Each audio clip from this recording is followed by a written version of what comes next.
Nós vamos orar agora, consagrando nossas vidas ao Senhor, porque primeiramente o Senhor se consagrou a cada um de nós. E vamos celebrar hoje, gente. Hoje é um domingo de festa, é o domingo da ressurreição, é o domingo da vitória, é o domingo que justifica a morte do Senhor, porque Ele morreu para vencer a morte, ressuscitou, está à direita de Deus o Pai nas alturas, intercede por nós e um dia voltará para julgar vivos e mortos, estabelecer novos céus e nova terra. Nosso Senhor, nosso Deus e Pai, nós reconhecemos, Senhor, quem Tu és. Reconhecemos que Tu és um Deus glorioso, majestoso, vivo, fiel. Tu és o Senhor que se ofereceu por nós, que se permitiu ser imobilizado pelas mãos de homens fracos e finitos. Não porque o Senhor pode ser debilitado e vencido pelos homens, mas o Senhor se permitiu ser imobilizado e crucificado, cravado com pregos, porque o Senhor renunciou o uso do seu poder, o uso do seu juízo naquele momento. O Senhor se colocou para ser julgado no nosso lugar, para receber o veredito de morte e condenação em nosso lugar. O Senhor morreu pelos nossos pecados.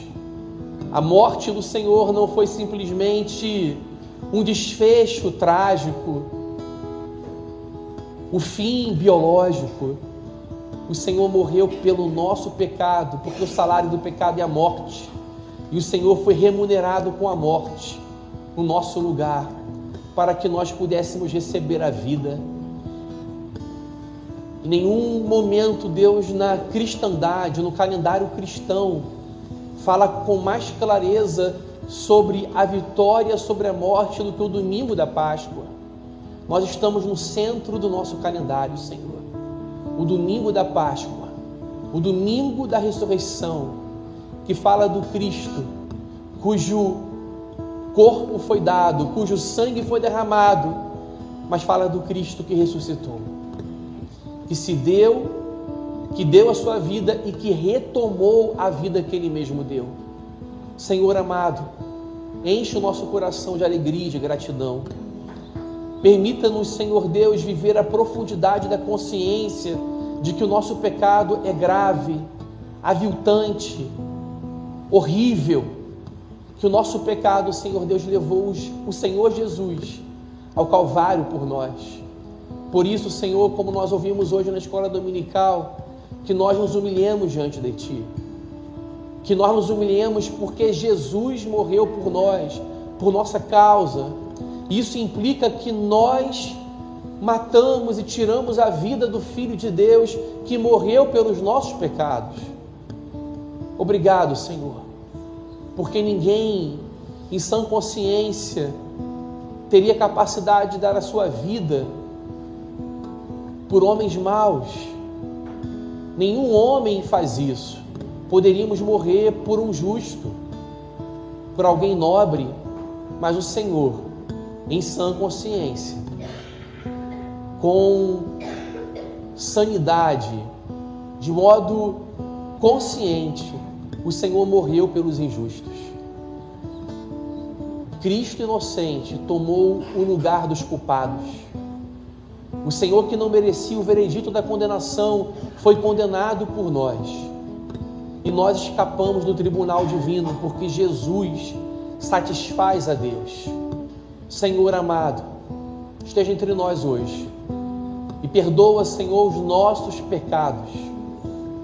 Deus, dá-nos um arrependimento profundo.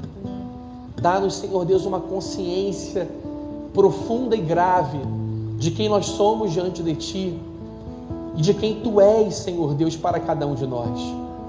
Senhor amado, dá-nos um coração contrito, quebrantado, porque muitas vezes nos falta um coração assim, um coração que reconhece os próprios erros, que se humilha, que se esvazia, que diz: eu pequei contra Ti somente, que se arrepende, Senhor Deus, em pano de sacos e cinzas.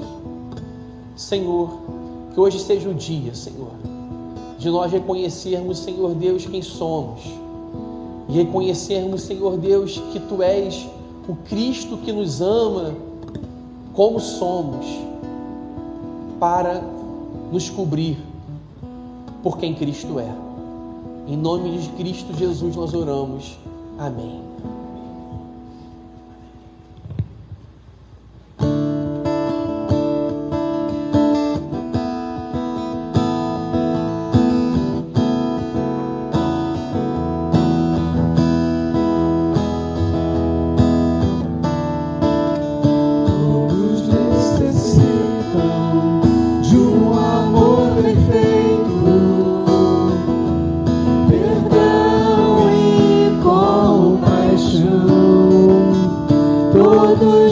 Necessitam de graça e esperança,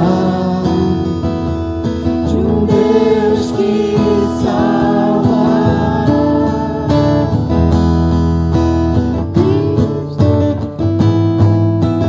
Cristo move as montanhas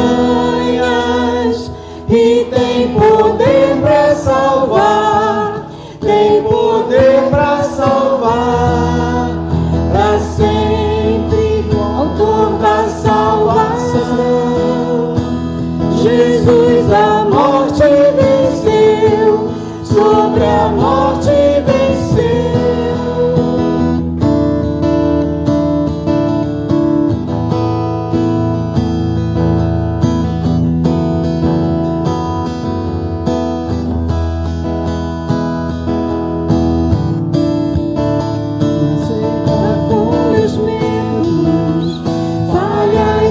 Temores,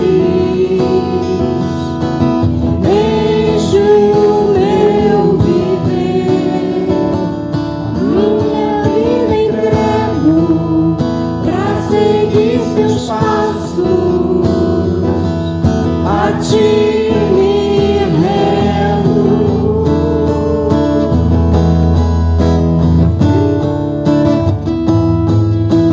Cristo move as montanhas e tem poder para salvar, tem poder para salvar, para sempre, autor da salvação. Jesus a morte venceu, sobre a morte venceu. Move as montanhas e tem poder para salvar, tem poder para salvar, para sempre, autor da salvação. Jesus a morte venceu, sobre a morte venceu.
Jesus a morte venceu, sobre a morte venceu.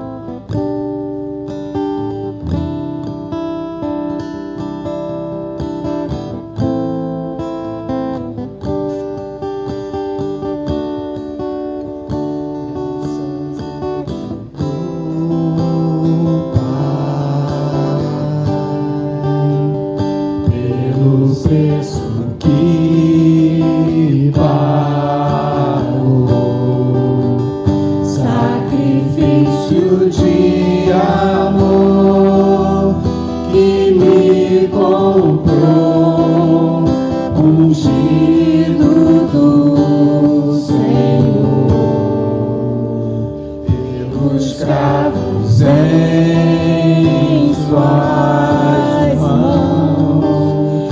Graças eu te dou, ó meu Senhor. Lavou minha mente e coração, me deu perdão, restaurou minha comunhão.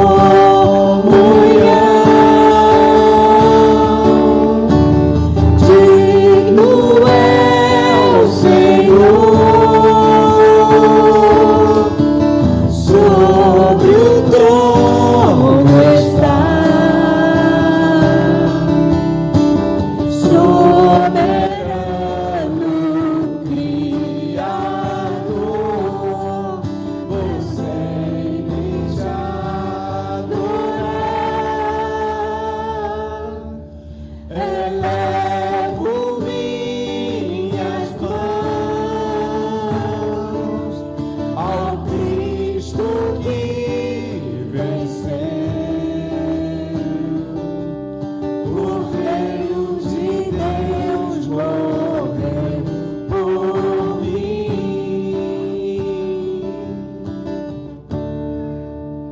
mas ressuscitou.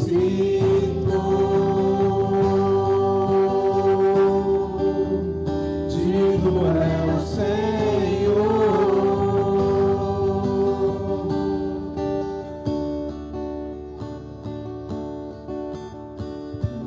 Estamos em suas mãos. Graças eu te dou, ó meu Senhor. Lavou minha mente e coração, me deu perdão, restaurou minha comunhão.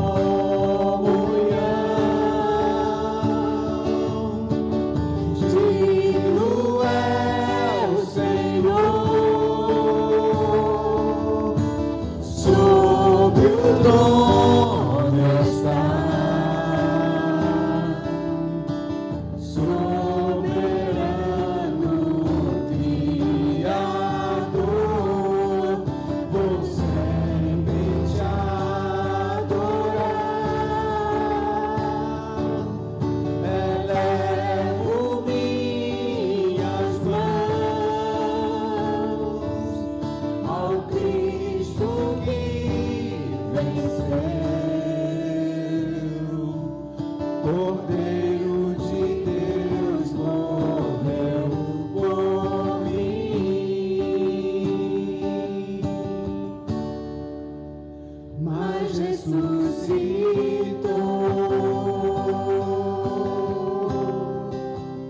Digno é o Senhor, mas ressuscitou.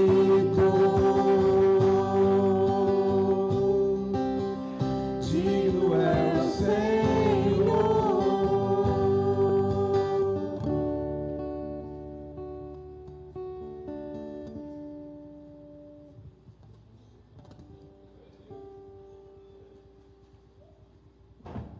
Podem sentar. Nós vamos ter um tempo de oração nesse momento. Oração por nossas vidas, oração pela igreja, oração de gratidão, de súplicas ao nome do nosso Deus. Esse momento também é o momento do ofertório. É o momento no qual nós reconhecemos que tudo que nós temos e tudo aquilo que nos caracteriza como pessoas e identidade procede do Senhor. Foi Ele que nos fez. A Bíblia diz que Ele nos fez e nós somos ovelhas do seu pastoreio. Nós somos de Deus duas vezes. Nós somos de Deus pela criação. Ele nos fez. E nós somos de Deus pela redenção. Ele nos fez e nos fez ovelhas do seu pasto. Não são todos os seres humanos que são ovelhas apacentadas pelo Senhor, mas as suas ovelhas conhecem a voz do bom pastor. Nós somos ovelhas do pastoreio de Jesus porque Ele nos comprou como supremo pastor ao preço bendito do sangue derramado no Calvário, dado por nós. E por causa disso, nós temos livre acesso ao Deus, a quem pertencemos como criaturas, porque Ele nos fez, e a quem pertencemos como pessoas libertas, porque Ele nos redimiu na cruz do Calvário. Nós vamos nesse momento orar, em seguida nós vamos ofertar, as informações serão colocadas aqui à frente, e de antemão eu quero dizer que esse momento de ofertório é um momento de reconhecimento a Deus de quem Ele é, e é um momento de gratidão, é um momento de dizer muito obrigado. Hoje nós vamos sair daqui e nós vamos talvez cear com a nossa família, estaremos em torno de uma mesa, mas não somente hoje, todos os dias. Se nós chegamos aqui até hoje, se nós vivemos até hoje, é porque nós tivemos café da manhã, é porque nós almoçamos, jantamos, é porque o Senhor nos proveu. E pode parecer muito natural a provisão, mas a provisão é por causa do Deus que nos provê, que governa céus, terra, que dá as estações do ano, o tempo da colheita e o tempo da semeadura. O Senhor tem nos dado o trabalho, o talento, a expertise, as condições favoráveis para trabalharmos, a resistência e a perseverança para enfrentarmos a prova.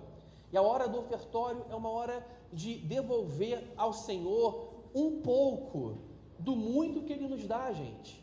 Não é dê e Deus te devolverá. Não é dê e Deus te devolverá, é devolva o que Deus te deu. Deus não nos devolve nada. Isso não é imposto de renda, que nós temos restituição. Deus não devolve nada. A gente dá a Deus um pouco do muito que Ele nos dá. E nós vamos orar agora, agradecer, mas vamos também suplicar ao Senhor pela vida da sua igreja, por aqueles que estão enlutados, adoecidos, enfrentando tratamentos crônicos e difíceis, como a dona Marisa, que está enfrentando o câncer. Agradecer pelo restabelecimento de pessoas que enfrentaram doenças, como a Suzana, que estava com dengue. É um tempo de oração. E, por favor, apresente nesse momento o seu motivo diante do Senhor, a sua gratidão diante do Senhor, enquanto nós oramos. Curve sua cabeça nesse momento e fale com o Senhor nessa hora bendita. Senhor bendito Deus, nós te agradecemos. Primeiramente, Deus, nós queremos ser gratos a Ti. Gratos, Senhor Deus, porque o Senhor nos favorece, nos abençoa, porque o Senhor dá o arroz, o feijão, o pão. O Senhor dá condições de pagarmos nossas contas, de vivermos com dignidade. É o Senhor que nos supre no nosso emprego, mas é o Senhor também que abre a porta, que nos dá o estudo, que nos dá, Senhor Deus, o treinamento, a educação, a capacidade de desenvolvermos com os nossos dons e talentos, Senhor Deus, uma vocação. Senhor, tudo que nós possuímos, que nós consideramos nosso, primeiramente é Teu, e o Senhor nos deu. Não há nada que seja exclusivamente nosso, porque nós somos mordomos de todas as dádivas benditas que o Senhor nos dá. Que nós possamos usar tudo, Senhor, para a honra e glória do Teu santo nome.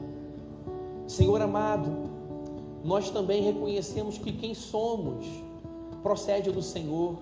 Dons, talentos, virtudes procedem do Senhor, mas os nossos pecados procedem de nós mesmos, do nosso próprio coração, cobiçoso e mau, e Te pedimos perdão por isso. Senhor, Te suplicamos a Tua bendita intervenção sobre aqueles que estão adoecidos, que enfrentam doenças crônicas, dores crônicas, aqueles que receberam diagnósticos, Senhor Deus, médicos que trazem, Senhor Deus, desalento e desconforto e que passam por momentos de sofrimento.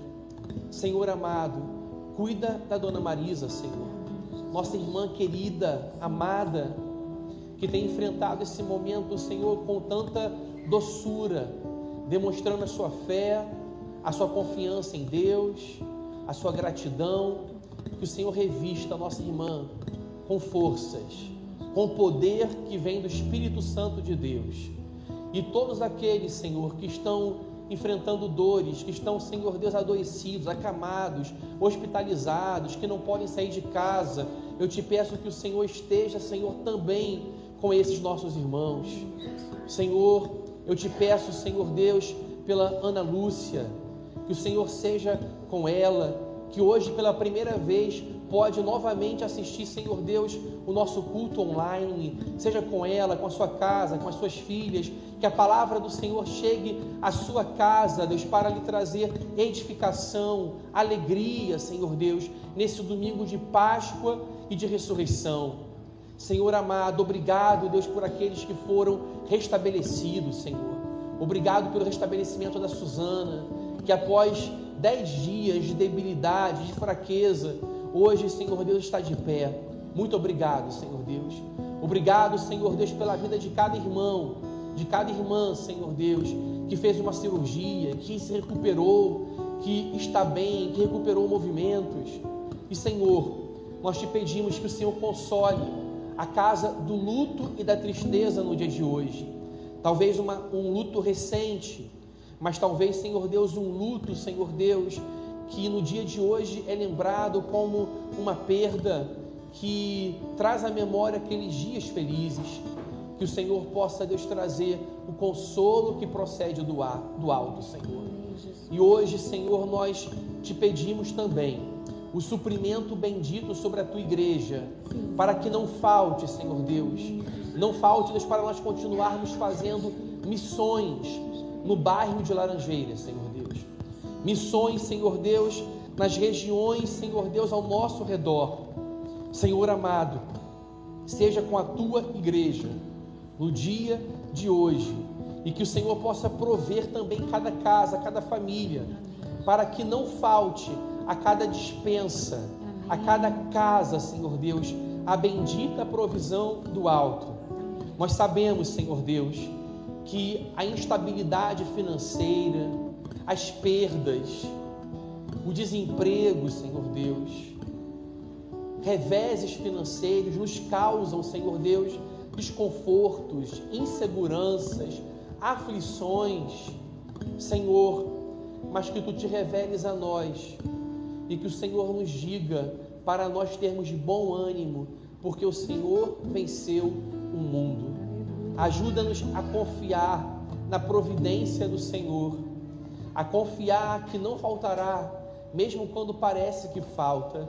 Senhor amado, por favor, ajuda-nos a termos contentamento nos dias de escassez, gratidão nos dias de abundância, mas te pedimos também que o Senhor abra portas, Senhor Deus, de novas oportunidades, novos rendimentos, novos trabalhos, Senhor Deus. Que o Senhor nos ajude a conquistarmos, Senhor Deus, novos lugares e oportunidades de florescermos e prosperarmos na nossa vocação, para que nós possamos te render honra e glória, Senhor, por tudo que o Senhor nos provê. Em nome de Jesus, te louvamos por esse momento de ofertório. Em nome de Cristo. Amém. Amém, Jesus.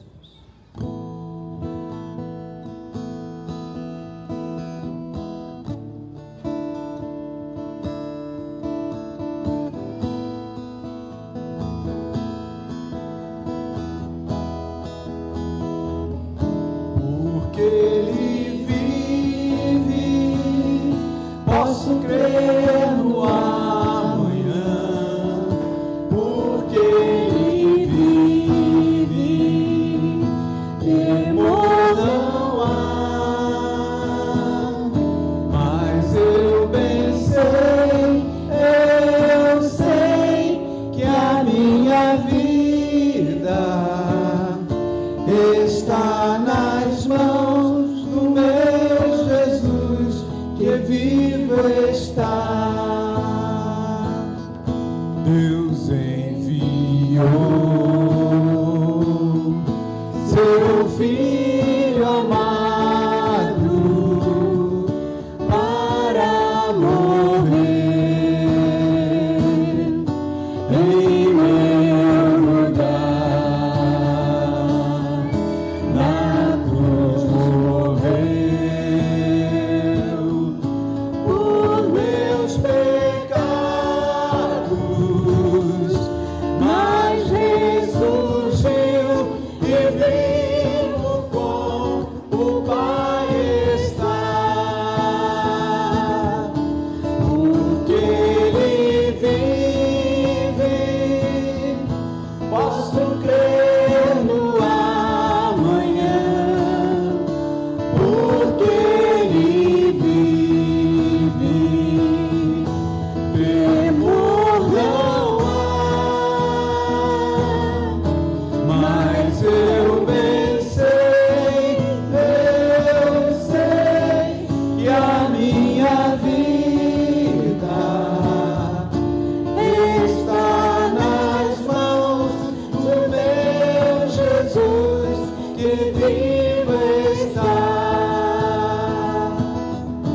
E quando enfim chegar a hora em que a morte enfrentarei, sem medo então verei vitória, verei a glória do meu Jesus, que vivo está. Porque Ele vive, posso crer no amanhã. Porque Ele vive, temor não há. Mas eu bem sei que a minha vida está nas mãos do meu Jesus, que vivo está.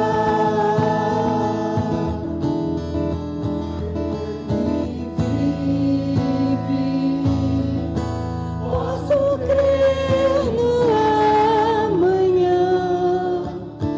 Porque Ele vive, temor não há. Mas eu bem sei que a minha vida está nas mãos do meu Jesus, que vivo está.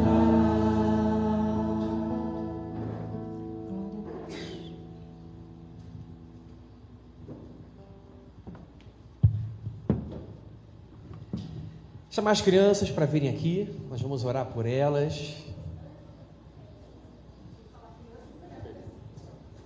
Pré-adolescente também.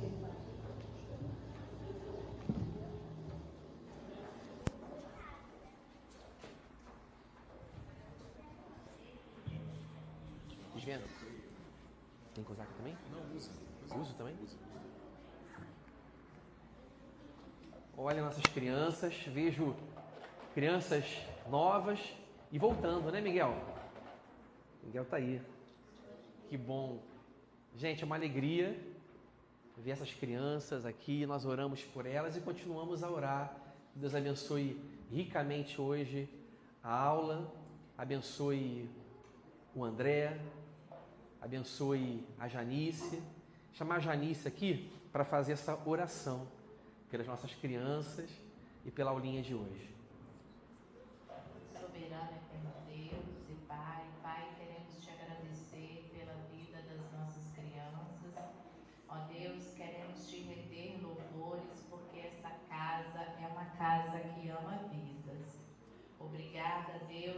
o Senhor tem trazido pessoas a este lugar, principalmente as crianças. Amém. Prepara o solo, ó Deus, o coraçãozinho delas para receber a Tua palavra. Amém, no dia Jesus. de hoje. E que essa palavra possa germinar e dar muitos frutos para o Senhor. Queremos te render louvores por tudo, porque o Senhor tem nos sustentado. Amém. E o Senhor, ó Deus, tem feito essa casa prosperar na Tua presença. Amém. Essa é a oração que te faço no nome de Jesus. Amém. Amém. Amém. Vocês viram que ele pegou o microfone e puxou.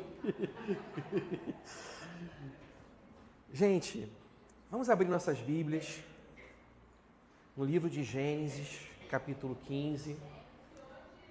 Esse é o texto da continuidade da nossa série de Abraão, mas é um texto absolutamente casado com o dia de hoje, o dia da Páscoa.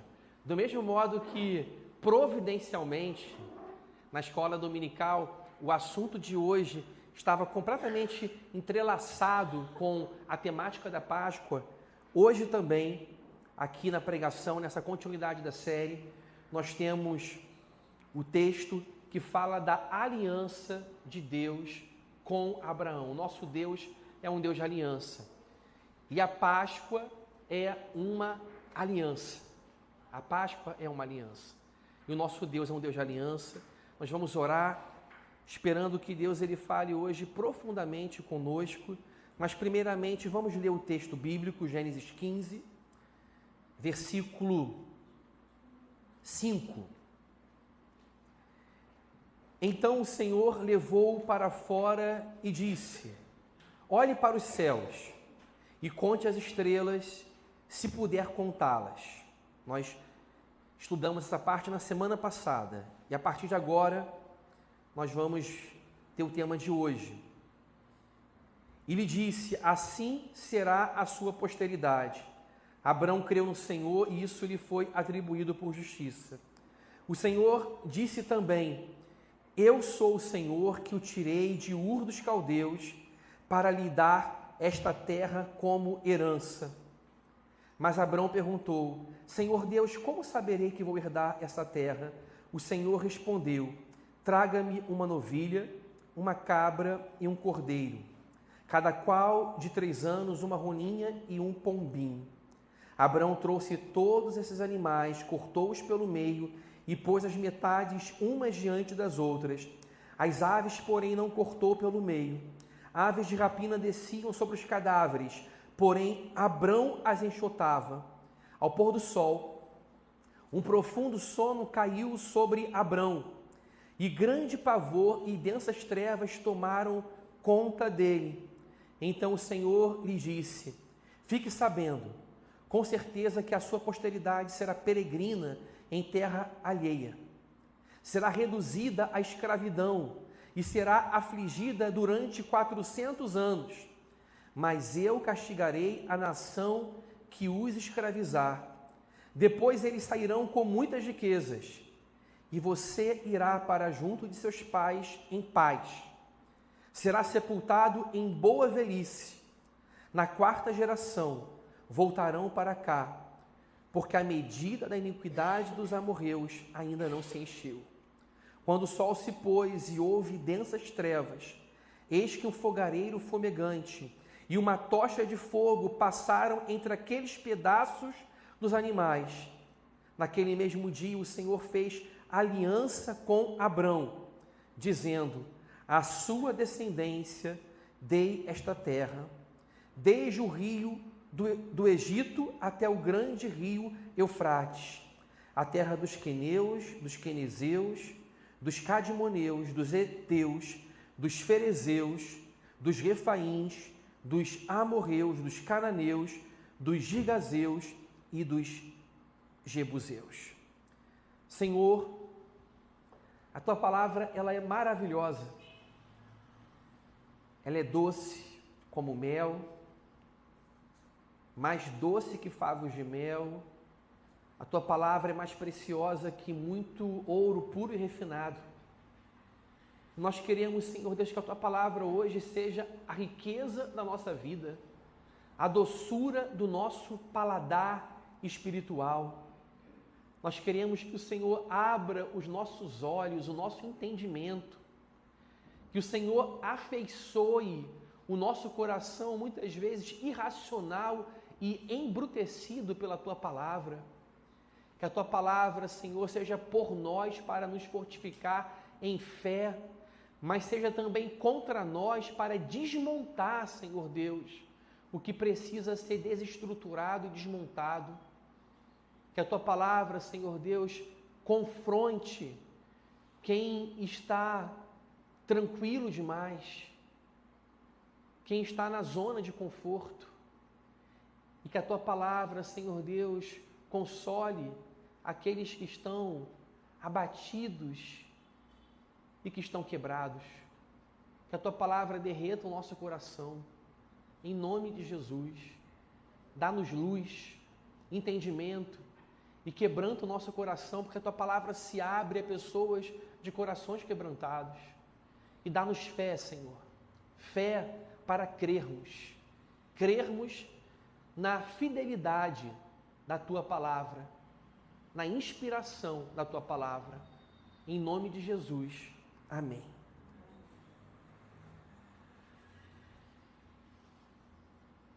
Abraão,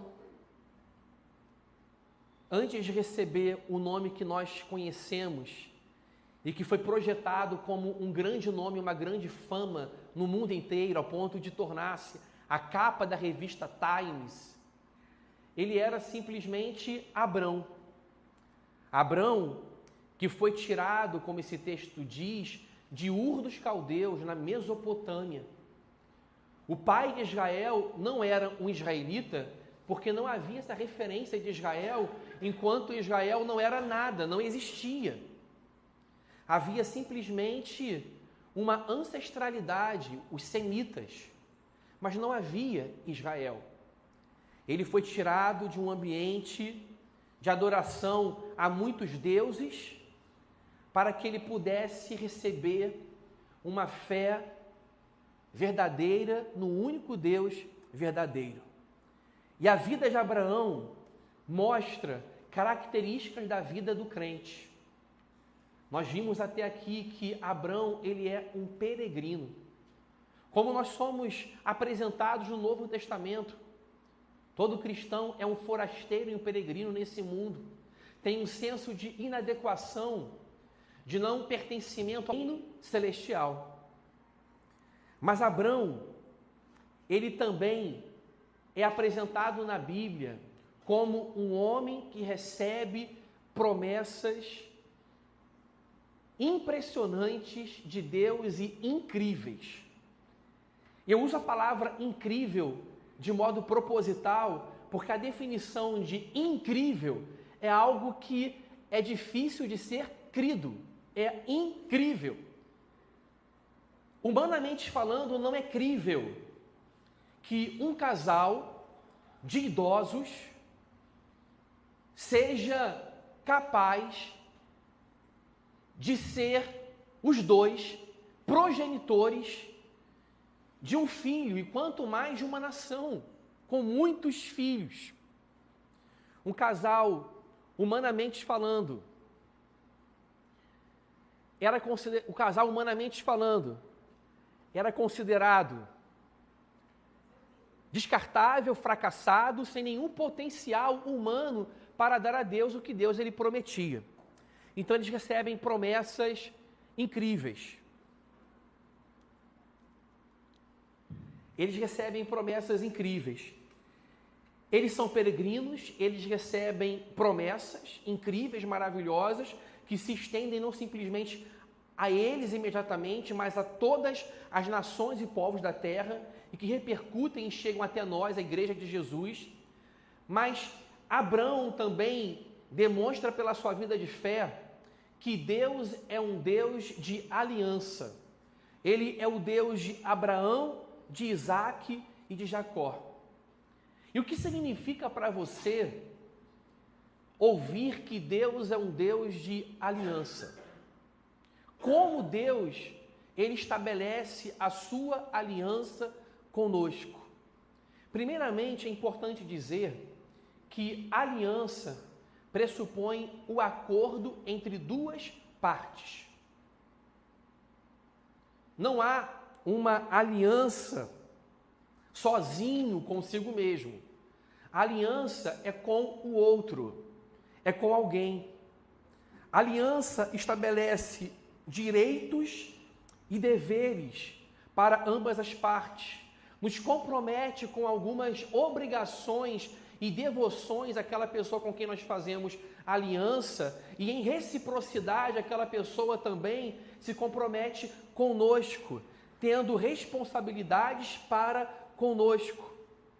A aliança é esse acordo entre duas partes. Nós vivemos em um mundo onde a palavra aliança, ela perdeu muito do seu sentido original. Na verdade, o que o nosso mundo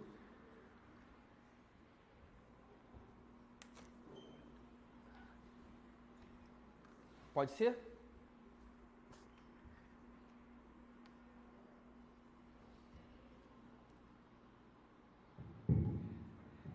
Na verdade, o que o nosso mundo compreende não é aliança. O nosso mundo compreende o que é um contrato. O contrato, ele é exatamente o oposto da aliança. O contrato tem duas partes? Sim. O contrato, ele pressupõe direitos e responsabilidades? Sim. Mas o contrato, ele não tem um aspecto da aliança de Deus conosco, que é a incondicionalidade. É Deus, ele cumprir o que ele nos promete, independente do nosso comportamento e da nossa reação a essa aliança. O amor de Deus, ele não tem condicionalidade. Agora pense num contrato. Um contrato de um serviço de telefonia. Pressupõe algumas cláusulas contratuais de condicionalidade, onde nós recebemos o serviço apenas se nós pagarmos a conta, se nós tivermos um comprometimento com o prazo e com o vencimento. Alguns casamentos hoje tornaram-se assim, tornaram-se simplesmente uma espécie de contrato entre duas pessoas, onde há muitos sis. Se você não me faz feliz, se você não me satisfaz, se nós não tivermos uma compatibilidade de agendas, se você comprometer os meus projetos profissionais, se você cercear a minha liberdade, enfim, há muitos sis que entram no casamento que deveria ser um lugar não de contratualidade, mas de aliança. Agora, quando nós vemos o que Deus ele estabelece com Abrão, nós não vemos a lógica do contrato, que é uma lógica dos sis, que é uma lógica da condicionalidade, que espera o cumprimento da nossa parte.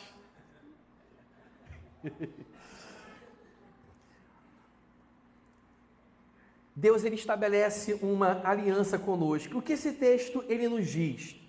Esse texto nos diz que nos termos antigos, a aliança no Oriente Próximo era estabelecida com um rito cerimonial, no qual animais eles eram esquartejados, cortados ao meio, as partes eram divididas, criando-se entre os animais, as partes cortadas dos animais, um corredor.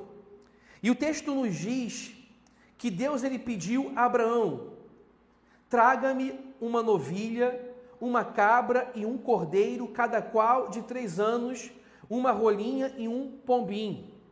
E Abraão ele levou ao Senhor cordeiro, cabra e novilho. E as aves, as únicas que não foram cortadas ao meio. e um corredor foi estabelecido e foi feito. O que era comum nos termos cerimoniais dessa aliança? As duas partes que acordavam entravam no corredor, e entrando no corredor, as duas estavam se comprometendo com o pacto. Então imaginem uma celebração ritual de aliança, de comprometimento mútuo, como se fosse a escritura de um imóvel. Então, imaginem que ambas as partes estavam estabelecendo a venda e a compra de um terreno, de uma terra. Alguém estava vendendo e aquele que vendia comprometia-se de fato a fazer a concessão da terra. Aquele que estava comprando que comprometia-se a pagar o valor da terra. Mas essa celebração cerimonial de aliança que envolvia as duas partes também podia ser feita na ocasião de um matrimônio, onde ambos se comprometiam e passavam pelo corredor. Deus, ele usa uma linguagem acessível que nós possamos compreender para falar conosco. Como disse João Calvino, Deus, ele balbucia conosco. Aqui estava o João balbuciando, o Pedro balbuciando. Pedro, o João não. O Pedro estava aqui balbuciando. Se eu quero brincar com Pedro, me comunicar com Pedro, eu não vou falar em linguagem acadêmica com Pedro. Eu não vou falar uma linguagem rebuscada que ele não possa entender. O modo de nós nos comunicarmos com bebês é nos inclinarmos e nos diminuirmos para o mundo pequeno dos bebês e balbuciarmos com eles.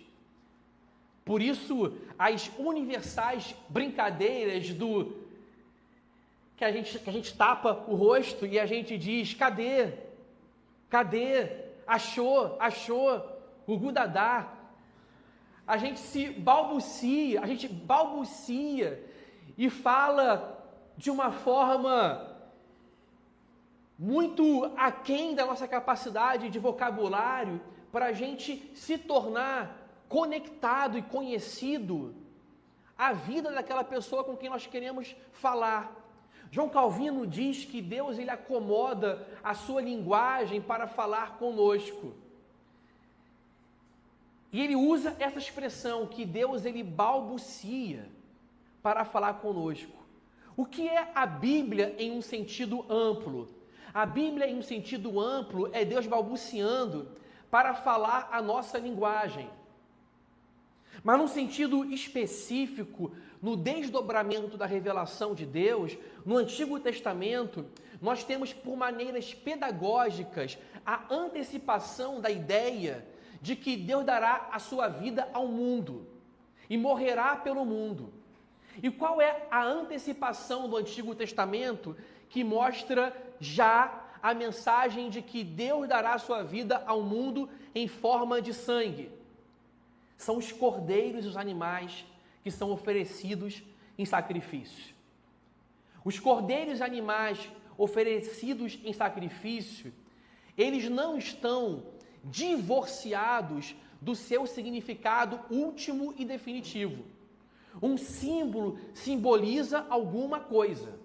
Isso é óbvio, não é verdade? Um símbolo simboliza alguma coisa. Se eu olho para um cordeiro, sem vê-lo como um símbolo, eu vejo simplesmente um animal de 4 patas. Uma cabra, um animal de 4 patas. Posso categorizar, é um mamífero. Se eu olho para uma pomba e um rolinho, eu vejo simplesmente uma ave.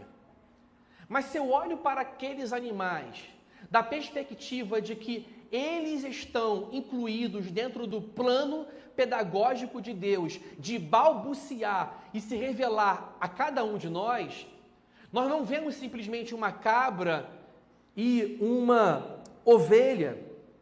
Nós estamos vendo um símbolo. Um símbolo. E o símbolo simboliza algo, significa algo. O que a cabra, o cordeiro, a rolinha, a pombinha e o novilho estão simbolizando? Simbolizando a necessidade de que a aliança seja estabelecida em forma de derramamento de sangue. E as escrituras do Antigo Testamento nos dizem que sem derramamento de sangue não há remissão de pecados. Qual é a lógica disso, gente?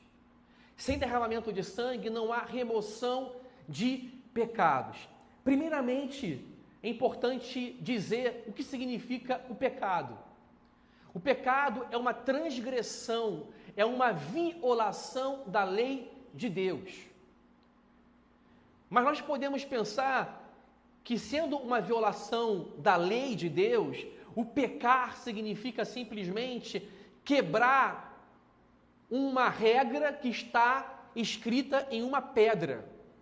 Não. O que foi escrito na pedra, diretamente pelo dedo de Deus, representa a vontade de Deus. Então, pecar contra a lei significa pecar contra a própria vontade de Deus. Significa contrariar o plano de Deus para a nossa vida.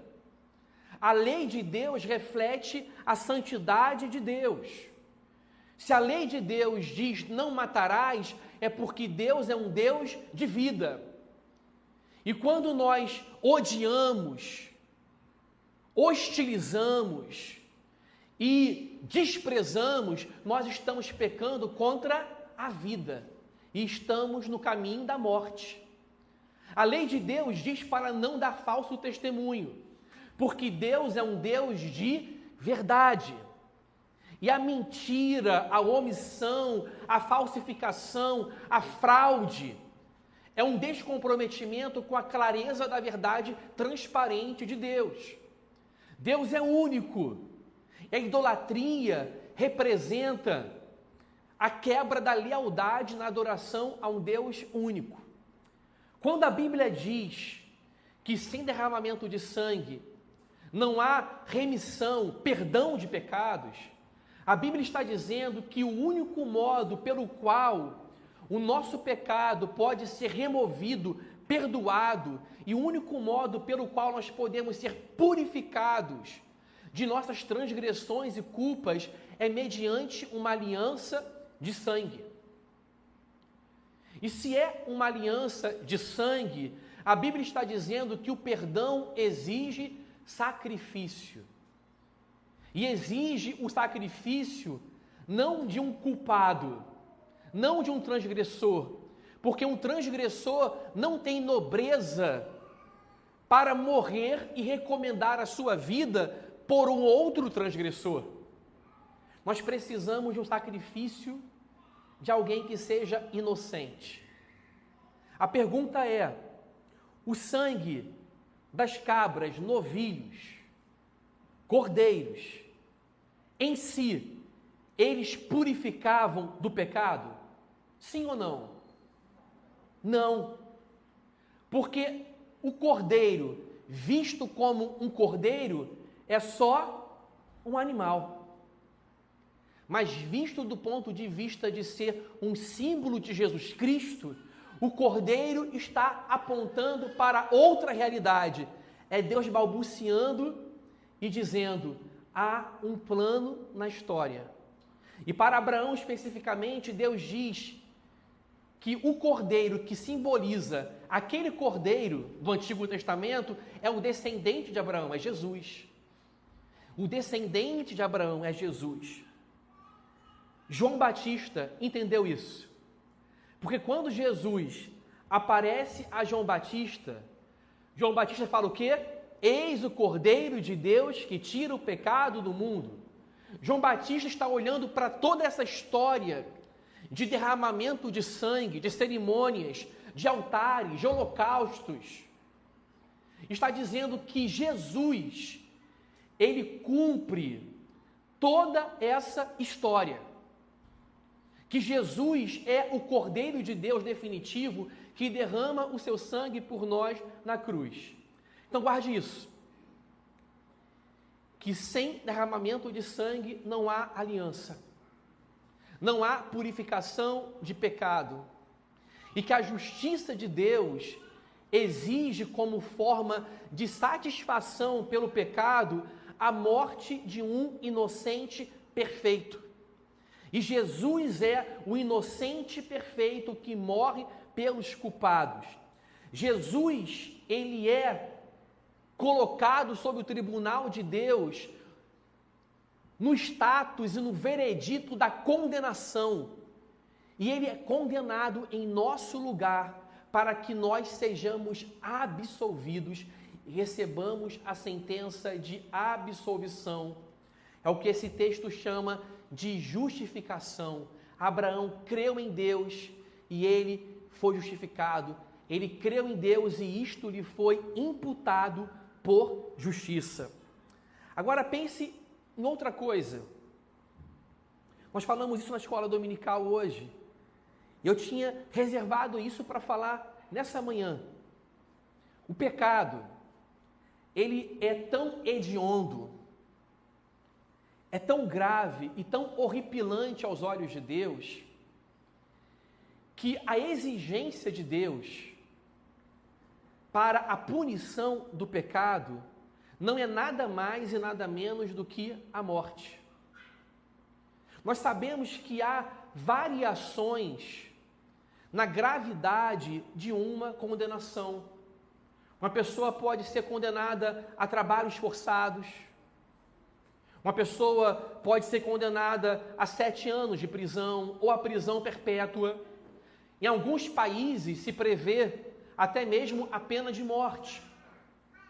Eu não estou entrando nesse mérito agora. Eu só estou dizendo que a gravidade da ofensa prevê retribuições diferentes. Alguns, inclusive, são colocados em regime semiaberto.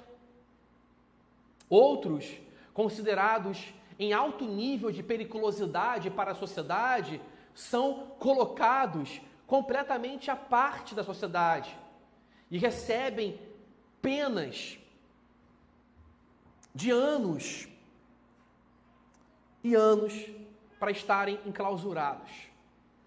Agora, qual é a sentença de Deus para o pecado? A sentença de Deus para o pecado não é uma reclusão momentânea, não é uma prisão com a durabilidade de alguns anos e que expira no seu prazo. A penalidade de Deus para o pecado é a morte. Porque a pena, ela tem o princípio da proporcionalidade. Qual é a gravidade do delito e da ofensa? O homicídio é culposo ou doloso? Houve intenção ou não de matar? Então a proporcionalidade da pena considera o ato da transgressão. O que Deus considera proporcional ao pecado é a morte. O salário do pecado é a morte. E na primeira Páscoa do Antigo Testamento,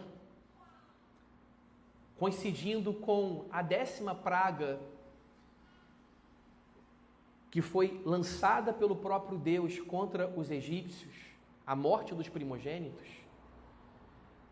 na Páscoa, coincidindo com a morte dos primogênitos, Deus já estava dizendo pela primeira Páscoa que a sentença do pecado é a morte. Mas o que acontece na primeira Páscoa que absolve e livra o povo da morte? A morte de um cordeiro. O sangue aspergido sobre os umbrais das portas garantia que a morte não entraria naquela casa e o anjo da morte, instrumento do juízo de Deus, passaria por cima. Páscoa significa passar por cima. E o anjo passava por cima e não estabelecia morte naquela casa por causa do sangue do cordeiro. É somente pelo sangue do cordeiro derramado que a morte ela não toca definitivamente como um castigo temporal e eterno o Filho de Deus. Nós vivemos à sombra da morte, porque nós morremos aqui. Mas toda sombra tem um objeto que projeta a sombra. Nós morremos à sombra da morte, mas nós não morremos à morte que nos separa de Deus. Por quê? Por causa do sangue derramado. O nosso pecado, ele é tão grave que Deus exige como castigo a morte. O salário do pecado é a morte. Mas, se nós somos transgressores e violamos a lei de Deus e não estamos sentenciados a um castigo eterno e a uma morte eterna, isso significa que essa morte que nós merecemos morrer em todos os seus níveis foi vivida por outro. Jesus morreu a nossa morte, para que nós pudéssemos viver a sua vida. E quando Jesus ele morre, ele está dizendo: eu assumi o salário de vocês, eu assumi o destino de vocês, o lugar no qual vocês deveriam ser sentenciados ao castigo proporcional ao delito de vocês. Somente o derramamento de sangue pode satisfazer a Deus e trazer o perdão.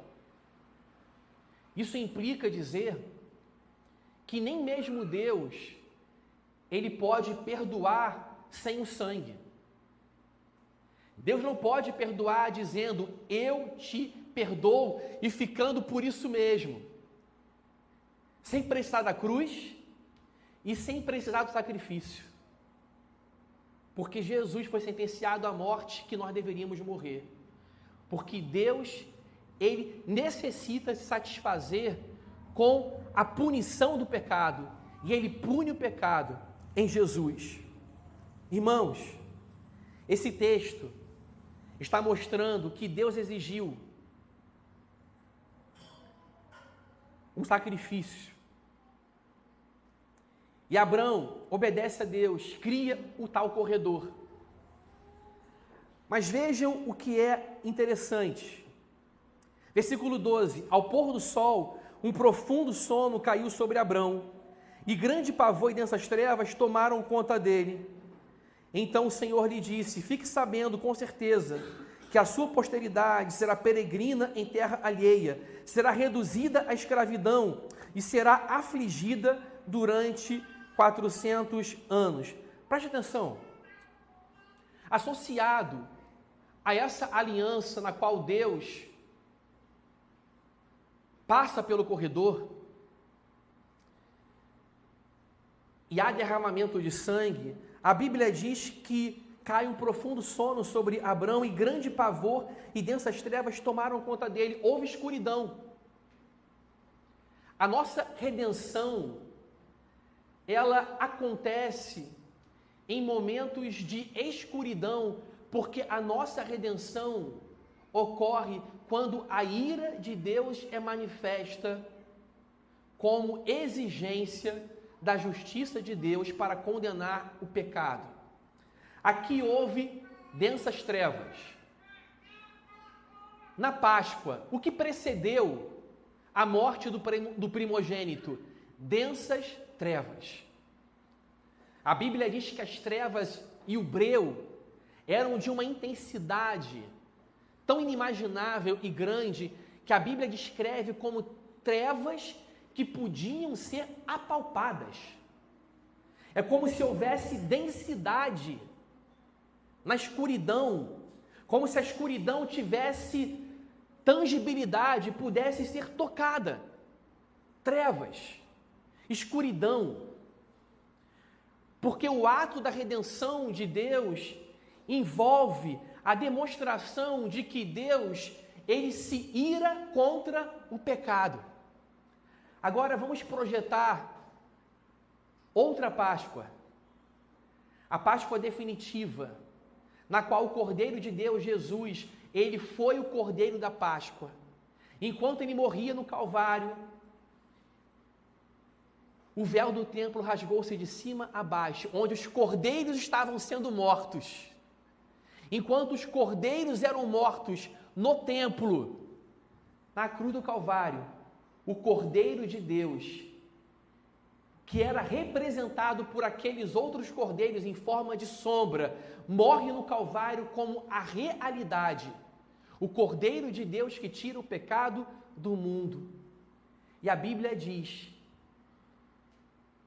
que no cenário macabro da morte de Jesus, houve trevas, escuridão que cobriu a terra ao meio-dia. Por que houve escuridão? Porque a escuridão é um símbolo do juízo de Deus. E a nossa salvação, gente, passa por um juízo. Passa pelo juízo de Deus contra o pecado, contra o Cordeiro de Deus que morre, que assume a sentença, que assume o veredito da condenação em nosso lugar. E por que o juízo de Deus cai sobre Jesus? O juízo de Deus cai sobre Jesus para que a ira de Deus seja esvaziada nele. E sendo esvaziada nele, não haja mais ira para cair sobre nós. Isso significa que o cálice da ira foi esvaziado em Jesus. Não sobrou mais ira e castigo para os filhos de Deus. O que existe na vida cristã é provação e disciplina divina, porque Deus disciplina os seus filhos a quem Ele ama, mas a disciplina divina não é a ira divina. E por que não é a ira divina? Porque a ira divina caiu sobre Jesus. E se a ira divina caísse sobre Jesus, para cair sobre nós de novo, seria um grande erro judicial. Por que seria um grande erro judicial? Porque haveria punição duas vezes. Deus estaria punindo Jesus para nos punir. E mais, seria uma falta de consideração do pai para com o filho, porque o pai pune Jesus e não vale nada, ele pune a gente de novo. Jesus é punido para valer. Jesus é punido para o seu sacrifício e punição terem validade eterna, porque ele foi punido e porque seu sangue foi derramado, nós passamos da morte para a vida. Não há nenhuma condenação para os filhos de Deus. Não há, porque aquele que poderia ser contra nós nos favoreceu com graça e misericórdia e com perdão, mas um perdão que custou o juízo de Deus nele. Houve escuridão, porque a redenção de Deus envolve castigo. Interessante que o texto de Gênesis 15 está profetizando a Páscoa. Como que profetiza a Páscoa? Diz no versículo 15 que a posteridade, versículo 13, diz que a posteridade de Abraão será peregrina em terra alheia. Quando ocorre a Páscoa? Quando Israel está no Egito. E o texto diz que esse povo seria reduzido à escravidão, seria afligido por 400 anos, versículo 14, mas eu castigarei a nação que os escravizar, depois eles sairão com muitas riquezas. A primeira Páscoa foi o quê? O castigo de Deus sobre Faraó e a saída. Esse texto fala de saída, fala de êxodo. Eles sairão. Gênesis 15 diz: Abrão, ainda não chegou a hora de vocês possuírem a terra, porque a medida da ira contra os amorreus, os habitantes dessa terra prometida, ainda não se encheu. Eu serei longânimo com eles durante 400 anos. Mas quando se esgotar o tempo da minha paciência com eles, que é longo, 400 anos, eu irei dar essa terra à sua posteridade. Mas vocês serão peregrinos numa terra estranha. Mas eu castigarei os opressores de vocês, e vocês sairão e obterão riquezas. E quando ocorre a Páscoa? A Páscoa precede o êxodo. a saída.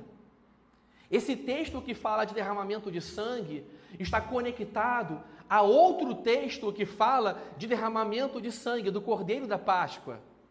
E esses dois textos juntos apontam para a crucificação de Jesus, que é o Cordeiro de Deus, o Cordeiro da Páscoa, que tira o pecado do mundo. Esse texto está dizendo que um dia haveria um êxodo, haveria uma saída da escravidão, da escuridão. Na primeira Páscoa, a morte foi removida deles morrerem uma vez, ou melhor, deles morrerem naquele momento. Mas na Páscoa de Jesus, a morte foi removida definitivamente, para nós não morrermos a morte eterna e a separação de Deus.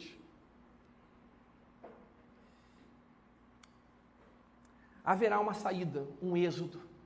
Israel saiu do Egito, da escravidão, para rumar em direção à terra prometida. E Deus promete a Abraão que essa posteridade assumiria uma terra da promessa. E a terra da promessa representa uma nova vida. E a Bíblia está dizendo, a nova vida virá. O êxodo vai acontecer. A saída da escravidão vai acontecer. A morte será removida. Mas a Páscoa definitiva não foi a Páscoa do Egito para o outro lado e para a terra prometida. A Páscoa definitiva é quando Jesus passa da morte para a vida. É quando Jesus ele entra nesse corredor. Esse corredor que Deus abriu diante de Abraão. Se lembram do corredor? Animais esquartejados, partes de um lado e de outro. Agora eu falei no início que ambas as partes do acordo precisam passar pelo corredor, não é verdade? Então qual é a lógica? Que no corredor tem que passar quem, gente? Abraão e Deus. Porque a aliança pressupõe os dois lados. Mas vejam comigo o versículo 17. Quando o sol se pôs e houve densas trevas, eis que um fogareiro fumegante e uma tocha de fogo passaram entre aqueles pedaços dos animais. Naquele mesmo dia, o Senhor fez aliança com Abraão. Aqui houve uma aparição visível de Deus, que é chamada pelos teólogos de teofania, quando Deus que não tem corpo assume uma propriedade corpórea. E foi por meio de uma tocha fumegante. O fogo é uma representação no Antigo Testamento da presença de Deus. Vocês se lembram da coluna de fogo? O fogo representa a presença de Deus. E essa tocha fumegante passa no corredor. E é Deus dizendo, eu afiancio e garanto o acordo. Abraão passou no corredor? Não. Deus passou sozinho. E o que representava quando ambas as partes passavam pelo corredor? Entre animais esquartejados. Ambas as partes passavam pelo corredor e estavam dizendo para si mesmas e para o outro o seguinte: se eu não cumprir a minha parte, que aconteça comigo o que aconteceu com esses animais. Eles estão imprecando para si mesmos maldição e castigo se porventura violarem o acordo. Mas nós, diante de Deus, violamos o acordo. Nós, diante de Deus, não temos a capacidade de afiançarmos e garantirmos a nossa parte no acordo, que nós a cumpriremos cabalmente, de modo perfeito, porque nós somos transgressores, pecadores. E os nossos pecados nos afastam de Deus. Mas Deus passa pelo corredor. E ao passar, Ele está dizendo que aconteça comigo. E Ele jura por si mesmo. E Ele jura por si mesmo, porque não há alguém acima dele por quem jurar. Quando nós juramos, E quando alguém jura por Deus, está tentando olhar para cima e vendo alguém acima de si. Mas Deus não tem ninguém acima de si, porque Ele é aquele acima de quem nada há e abaixo de quem tudo está. E Deus então jura por si mesmo. Ele empenha a sua palavra e Ele se obriga à sua palavra. E passa pelo corredor sozinho, dizendo: eu me comprometo ao castigo, eu me comprometo a pagar, eu me comprometo a sofrer, eu me comprometo a morrer na condição de transgressores e violadores que experimentam a morte. E Abraão não passa no corredor da morte. Esse texto mostra o princípio básico da cruz. A cruz é o corredor da morte. A cruz é o corredor da morte. Mas quem passa pelo corredor da morte é aquele em quem em si mesmo é vida, vida e vida. É puro, santo, inocente. Ele passa pelo corredor da morte.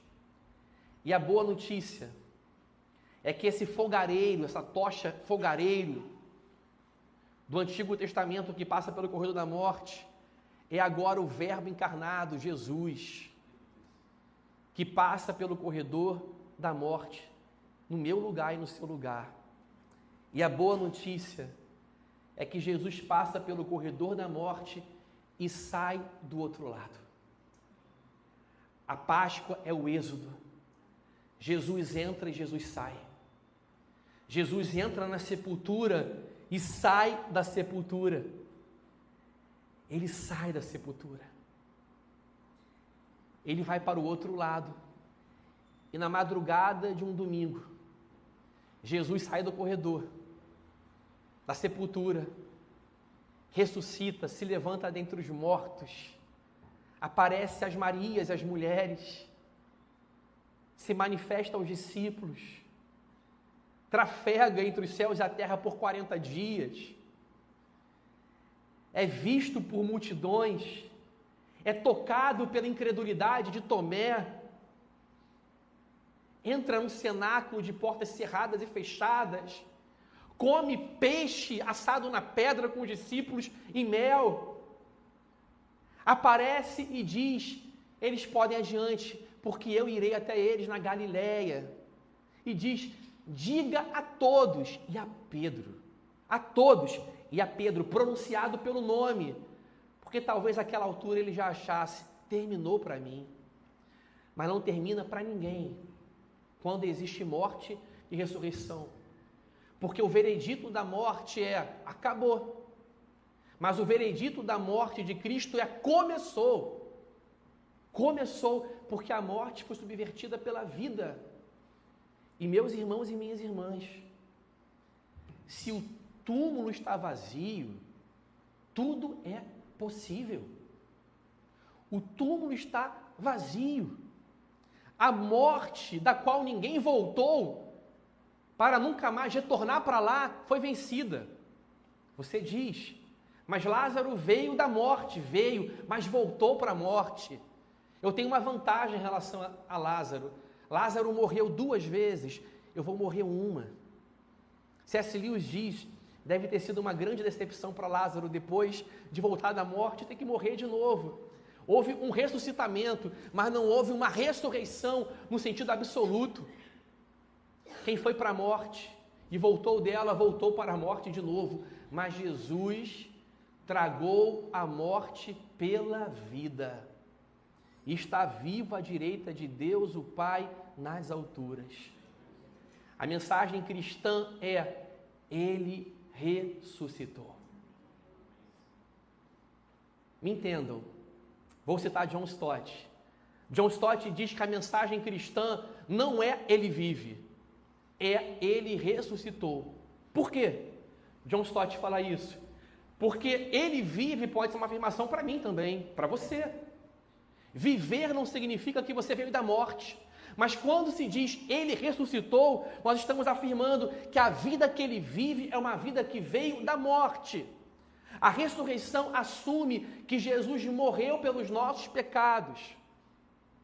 A ressurreição não diz simplesmente que ele vive. A ressurreição diz que ele morreu e ressuscitou. Ele venceu a morte. E é por isso que a ressurreição dele tem validade. É por isso que a vida dele tem validade. Porque ele poderia viver sem morrer. Mas ele viver sem morrer não seria suficiente. Porque não haveria sangue, não haveria corredor. E ele passou pelo corredor. E porque ele vive, nós podemos crer no amanhã. Porque ele vive, temor não há. Porque ele vive e ressuscitou, há esperança. Porque ele vive e ressuscitou, nós ressuscitaremos. Porque ele vive e ressuscitou, haverá novos céus e nova terra. Porque ele vive e ressuscitou, haverá nova vida material. A natureza material se renovará, a ecologia perfeita existirá nos novos céus e nova terra. Que nós possamos hoje viver a ressurreição. Mas não se vive a ressurreição sem participar da morte de Cristo e do sofrimento de Cristo. E nesse momento, nós iremos celebrar a Santa Ceia do Senhor. E a Santa Ceia do Senhor fala sobre a participação no sofrimento de Cristo que precede a vida. Porque o caminho da glória é precedido pelo caminho da cruz. Deus lhe deu um nome que está acima de todo nome, para que ao nome de Jesus se dobre todo o joelho e toda a língua confesse. Mas antes do caminho ascendente, diz, ele se esvaziou, tomou a forma de servo e foi obediente até a morte, pelo que Deus o exaltou. A exaltação veio depois da morte, da humilhação. E meus irmãos e minhas irmãs,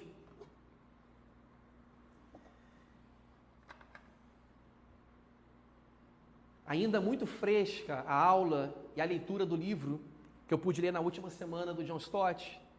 O John Stott, ele diz que a ceia reforça com toda clareza e dramaticidade a mensagem da cruz e da morte. E vejam o que John Stott diz. A ceia diz, este é o corpo dado, este é o sangue derramado.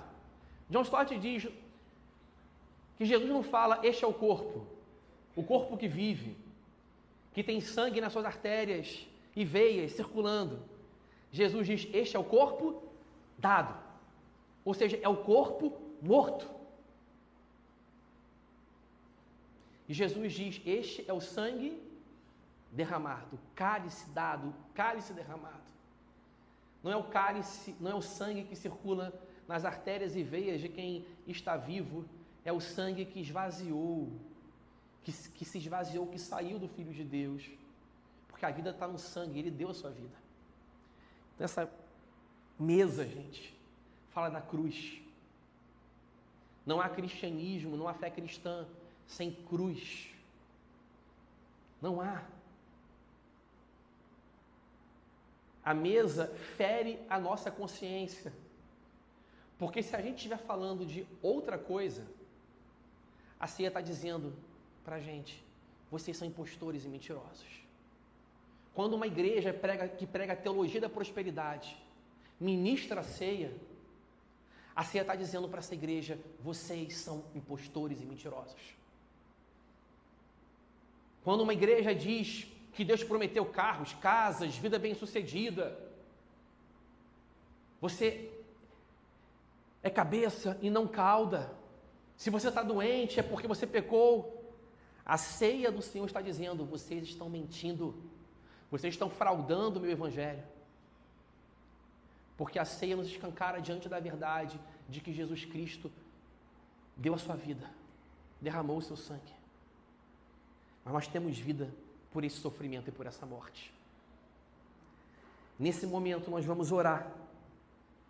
Examine-se a si mesmo, olhe para o seu coração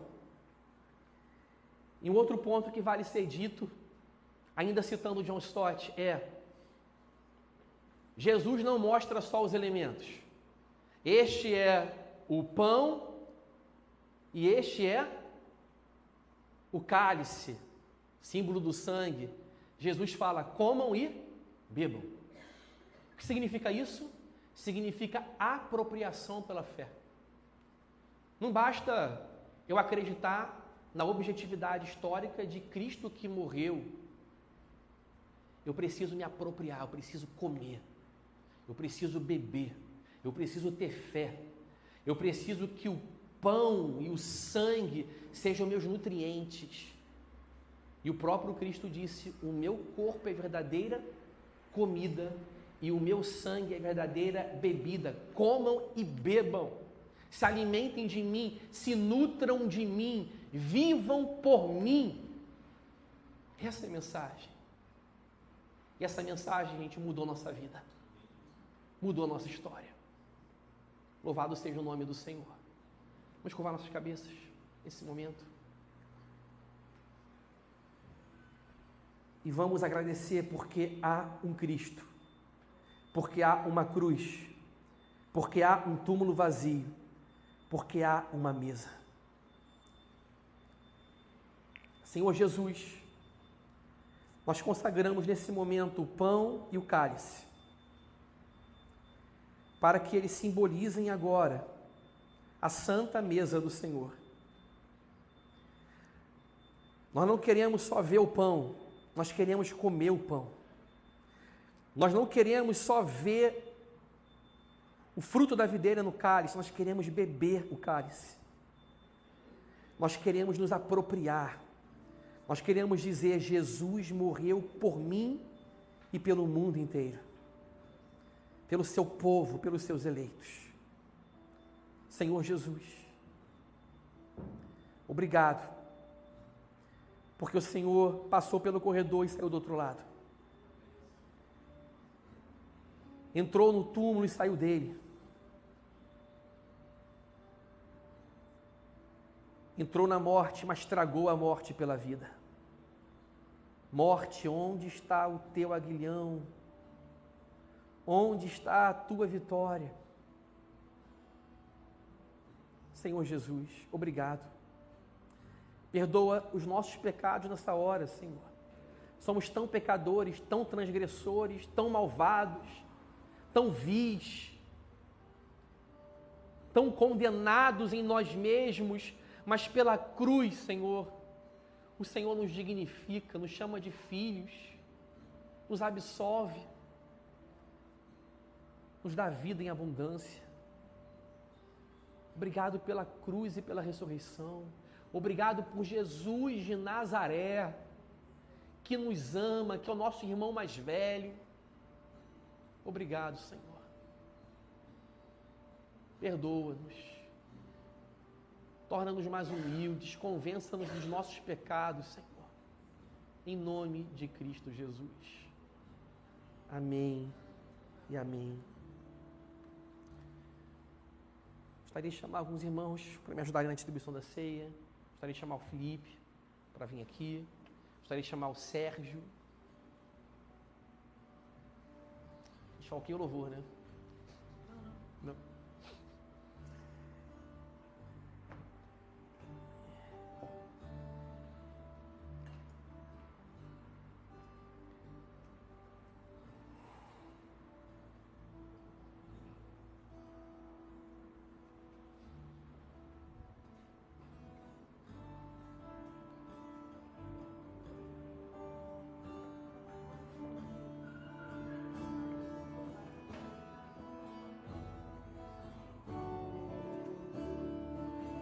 Feito por tudo que vais fazer, por tuas promessas e tudo que és, eu quero te agradecer com todo o meu ser.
Nunca se esqueçam de que esse é o corpo, mas é o corpo dado. Dado. Comamos no corpo dado.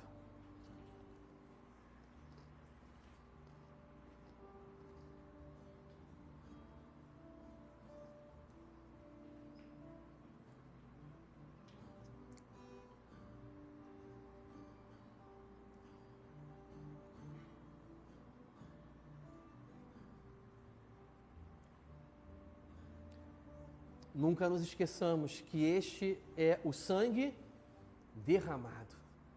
Bebamos.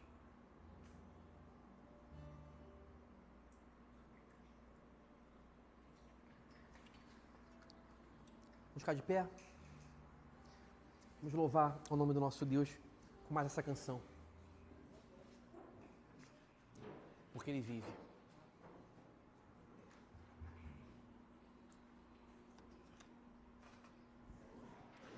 Vamos cantar porque Ele vive, nós podemos crer no amanhã.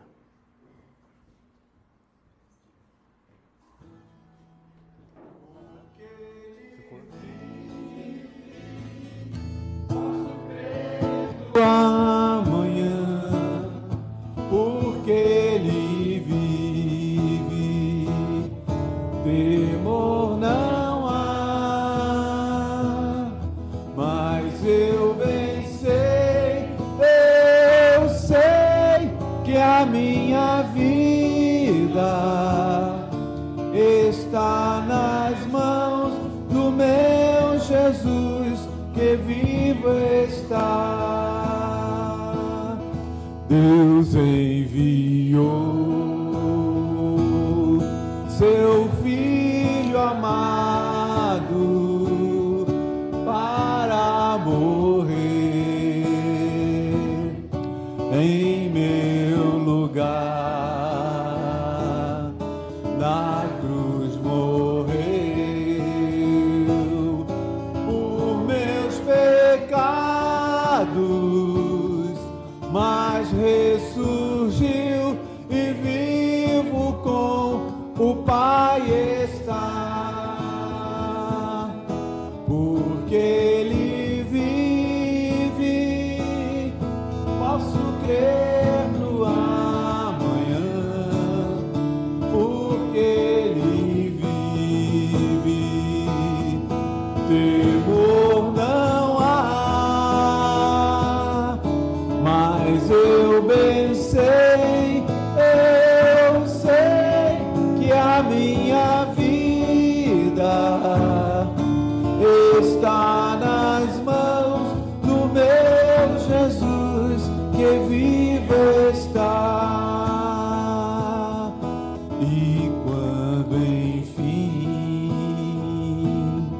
chegar a hora em que a morte enfrentarei, sem medo então terei vitória, terei na glória o meu Jesus, que vivo está.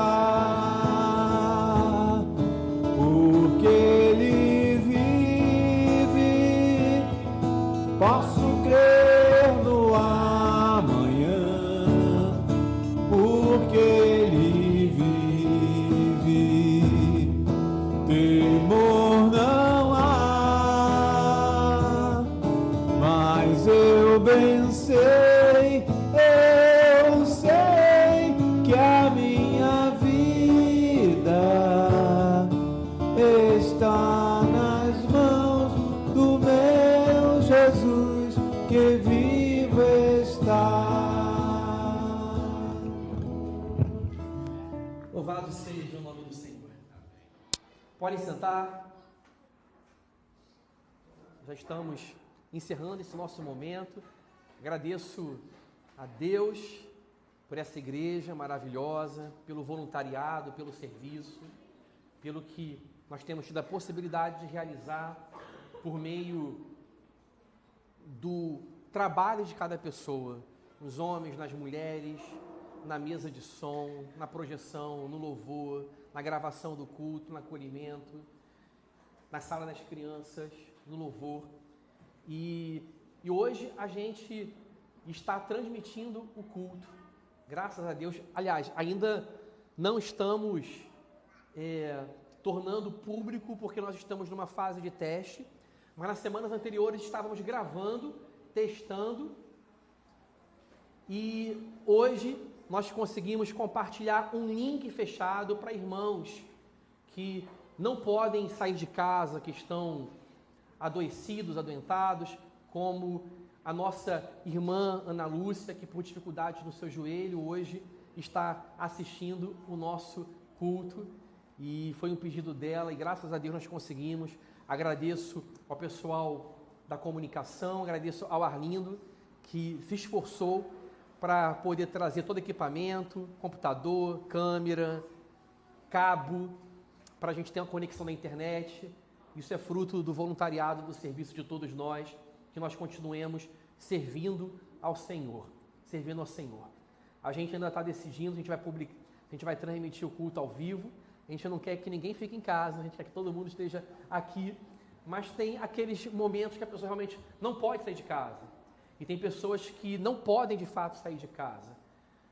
Mas a gente vai ou transmitir com um link fechado para alguns irmãos, ou ao vivo, ou toda segunda-feira ou terça-feira nós iremos postar para aqueles irmãos que queiram ouvir a pregação e participar do culto novamente. Então toda semana o nosso culto será publicado. Nós estamos orando, pedindo a direção de Deus para isso, tá bom? Gente, durante a semana nós temos as atividades regulares da igreja. Terça-feira nós temos a reunião de oração e estudo bíblico, 19h30. Quinta-feira nós temos um encontro para os novos membros, para aqueles que estão chegando na igreja, que querem conhecer um pouco mais da nossa igreja, da nossa doutrina, e que precisam, sobretudo, conhecer a fé cristã. Pessoas que estão vindo por transferência, ou que receberão o batismo, ou farão a profissão de fé, estejam aqui, quinta-feira, 19h30. Tá bom? Nós tivemos feriado essa semana, a véspera do feriado, o que dificultou a realização do encontro de quinta, mas essa semana, para valer, quinta-feira, nós estaremos com os novos membros aqui na igreja. Outra notícia, nós teremos o nosso bazar, dia 10 de maio, o nosso bazar. Nós precisamos arrecadar roupas, cabides, araras para o nosso bazar. Então, se você tiver doações boas, coisas de qualidade, talvez que você não use mais, mas que esteja em condições boas de uso, não coisas puídas, coisas que não têm condições nenhuma de uso. Se não serve para nós, também não serve para ninguém, ok? Mas você pode abençoar. Então, traga araras, cabides, doações de roupas nos próximos domingos. Nossas irmãs estarão aqui, a Ana Lúcia, a Eliane, recebendo as doações para o nosso bazar, que vai ter música, brincadeira, pula-pula para as crianças, no dia 10 de maio, um dia maravilhoso de comunhão para todos nós. E, em último lugar, não menos importante, nós estamos já em pleno funcionamento com a nossa escola dominical. E no próximo domingo, às 9 horas da manhã, não é 9h15, é 9 horas da manhã, nós continuaremos a nossa escola dominical estudando o livro do John Stott, A Cruz de Cristo. Gente, é um clássico. É um privilégio entrar em contato com o conteúdo desse livro. Nos confronta, nos edifica, nos repreende, nos humilha, aumenta o nosso senso de privilégio, de adoração. Não é o estudo para encher a cabeça só. É o estudo para a gente se tornar crentes frutíferos, adoradores, verdadeiros. Então, no próximo domingo, às 9 da manhã, eu espero você na escola dominical para a gente estudar a cruz de Cristo. Que hora, gente? 9 da manhã. No próximo domingo, às 9 horas da manhã. Tá bom? Vamos agora ficar de pé e receber a bênção apostólica. E eu desejo uma feliz Páscoa para todos vocês. Vivam a ressurreição. Vivam a ressurreição. Que a graça maravilhosa do nosso Senhor e Salvador Jesus Cristo, o amor de Deus, o nosso eterno Pai, e a bendita comunhão, consolação e poder do Espírito Santo de Deus sejam sobre todos vocês e sobre o povo de Deus, espalhado na face da terra, hoje e para todo sempre. Amém.